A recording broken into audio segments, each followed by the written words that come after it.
I always get a kick out of Trinitarians who insist that the early church fathers and the church were Trinitarian. That's simply not true. We can see the majority of believers at the time when Tertullian was trying to push this false belief that the early believers were rejecting it. You can see this to his letters to Paraxes at New Advent. The simple indeed, I will not call them unwise and unlearned, who always constitute the majority of believers, are startled at the dispensation of the 3-in-1. So the majority of believers are startled at this idea that God is 3-in-1, on the very ground that their very rule of faith withdraws them from the world's plurality of gods to the one only true God. See, so he's demonstrating here that the majority of believers are startled this idea because it withdraws them from the plurality of gods to the only true God. And then he goes on to say, not understanding, see, he's saying that they don't understand that although he is the only true God, he must yet be believed with his own equivoca. The numerical order, and this is where he starts getting off into the weeds and making all kinds of excuses and mental gymnastics to try and explain something that nobody in the gospel tries to explain. The numerical order and distribution of the Trinity they assume to be a division of the unity, whereas the unity which derives of the Trinity out of its own self is so far from being destroyed that it is actually supported by it. See the nonsense they spew on trying to defend this false God? They are constantly throwing out against us that we are preachers of 2 gods and 3 gods. See, the majority of believers are startled and they're saying, what are you trying to say that this Trinity is the one true God? You're believers of 2 gods and 3 gods. And he's saying, no, we're not preachers of 2 gods and 3 gods. While they hold preeminently to the credit of being worshipers of the one God. Just as if the unity itself with rational deductions does not produce heresy and the Trinity rationally considered constitute the truth. You see how they make excuses? They're trying to get really philosophical and go against the very teachings of Scripture. This is Tertullian, who himself was a deviant, right? He deviated from the truth. We can see here that Tertullian was born in Carthage, and he was an early Christian theologian, and he was instrumental in shaping the vocabulary and thought of Western Christianity. He is one of the Latin apologists of the 2nd century. We can see that he was born, his parents were pagan. That's no surprise, okay? A lot of paganistic ideas came through the church. And he was a non-commissioned officer. He went to Rome, right?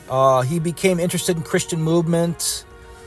And then he indicated he was impressed by certain Christian attitudes and beliefs.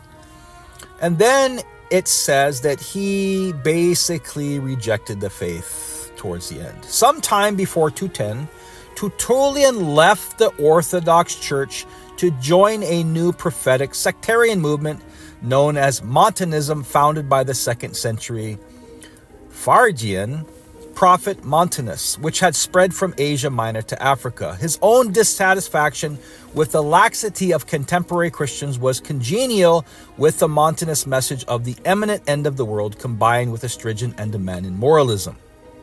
So you can see here that he rejected the Orthodox belief.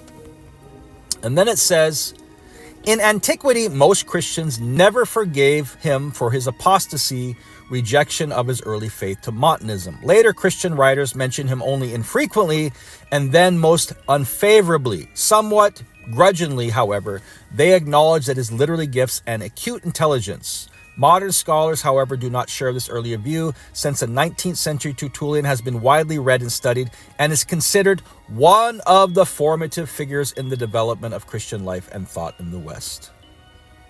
So you can see that Tertullian, who coined this Trinitas word, rejected it in the end. You know, are you going to follow people who didn't even stick to his own belief and actually testify that the early Christians rejected his belief system? Right? And then he says himself, he was not a Trinitarian as they are today. He says this, that the Father and the Son they differ.